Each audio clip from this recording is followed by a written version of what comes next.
បងប្អូនទាំងអស់គ្នាមាននឹងអត់ថាថ្ងៃទី31ខែឧសភានេះគឺជាថ្ងៃអ្វី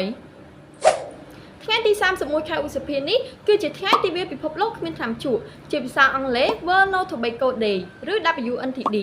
ទិវានេះត្រូវបានបង្កើតឡើងដោយអង្គការសុខភាពពិភពលោក WHO ក្នុងឆ្នាំ1987ហើយតែងតែមានប្រធានបទសំខាន់មួយយកមកបង្ហាញជារៀងរាល់ឆ្នាំសម្រាប់ប្រធានបទយើងឆ្នាំនេះគឺនិយាយអំពី Unmasking the Appeal Exposing Industry Tactics on Tobacco and Nicotine Products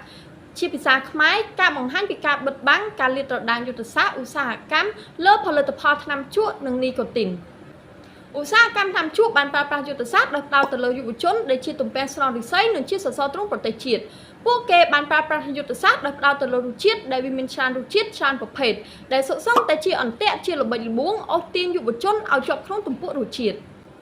ដូច្នេះយើងទាំងអស់គ្នាត្រូវតែរួមគ្នាទប់ស្កាត់និងជៀសវាងការប្រើប្រាស់បារីអេឡិចត្រូនិកដើម្បីសុខភាពយើងអនាគតយើងនិងប្រទេសជាតិយើងទាំងអស់គ្នាសូមអរគុណ